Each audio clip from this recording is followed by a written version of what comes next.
Very big, very different, very close. 2007 is a testing time for the European Union's neighbourly relations with Russia. At the end of the year, the EU-Russia Cooperation and Partnership Agreement will expire. If the launch of talks on a new 10-year document continues to be delayed over disagreements about food imports from Poland, the one currently in force can be prolonged. But neither Russia nor the EU want that. An influential member of the Russian State Duma explains why. I am definitely in favor of a prompt preparation and ratification of a new strategic agreement, because the current one, which I very much appreciate and which has fully played its role, is hopelessly outdated now. During the document's 10 years of existence, Russia has dramatically changed. It's been granted market economy status by the EU, and it has a good chance of getting into the World Trade Organization this year. If that happens, 90% of the economic articles of the current agreement will simply lose their sense. The agreement between the EU and Russia sets common objectives and institutional frameworks for bilateral contacts, and theoretically it helps shape trade, business, energy, science and technology, and education and cultural projects. In the hierarchy of the EU's international agreements, this one is on the lowest rung. It is a cooperation agreement, and that's it. Ryzhkov chairs the Russia in a United Europe Bilateral Relations Committee. It brings together politicians, scientists, journalists and observers from Russia and the EU. Ryzhkov passes on the experts' recommendations to the Duma Parliament. The official partnership agreement negotiating team pays close attention. In the political part of the document, we have to establish much more advanced mechanisms for cooperation than the current agreement has. The second part should be on the 4 common spaces. In the third section, on economic matters, energy will be the first thing mentioned. Energy is a high priority for the EU, considering the projected growth in its dependence on imports. One of the world's biggest energy providers, Russia has so far refused to ratify an energy treaty, which would open up foreign access to its pipelines. And yet the vice chairman of Russian state gas monopoly Gazprom told EuroNews his company fully supports the idea of modernizing its energy dialogue with the EU. No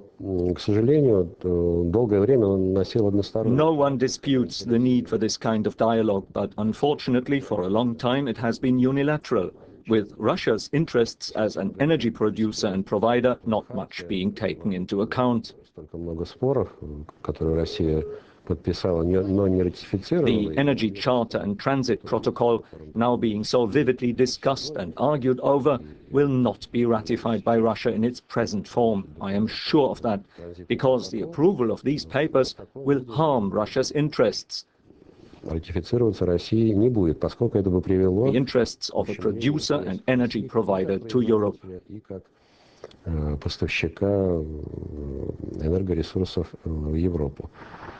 The business-first approach makes the future agreement a contract, according to the chairman of the European Parliament's EU-Russia Cooperation Committee.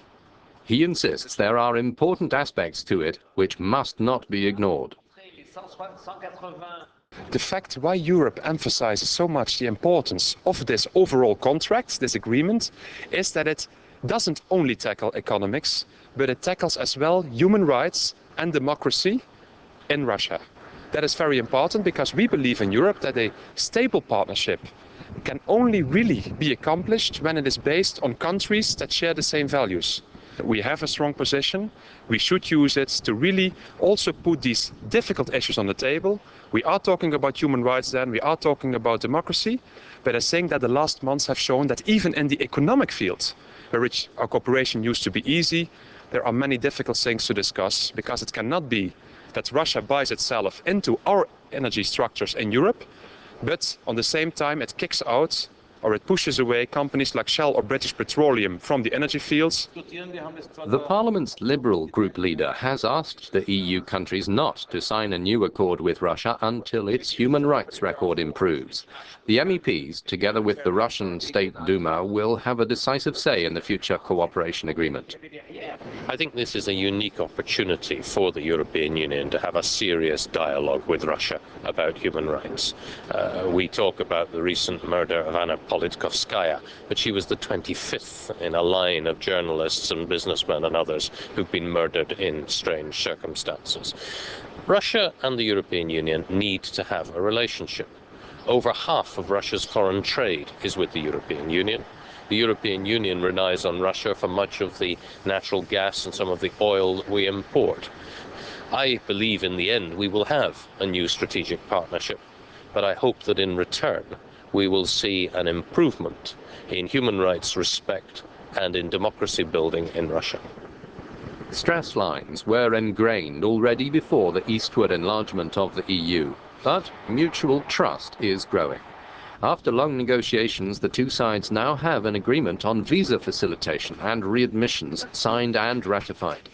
There are goals to share common spaces in economic dealings, freedom, security and justice, external security, research, education and cultural exchange. Tatiana Zdanoka from Latvia is a close observer of EU-Russia dialogue. The only member of the European Parliament to speak Russian as her mother tongue, she defends national minority rights in the EU. This includes almost 6 million Russians.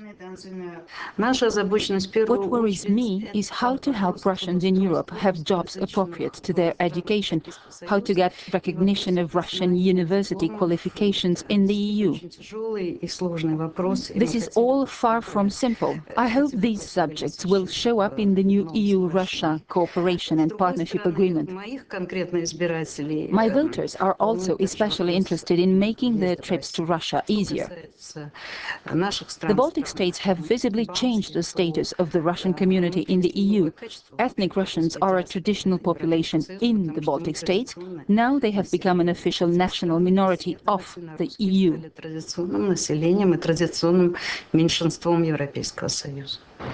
The EU and Russia both believe that a new partnership agreement should be designed to hold the road for at least 10 to 15 years into the future. Ryzhkov is convinced this would show if deeper relations might be in order.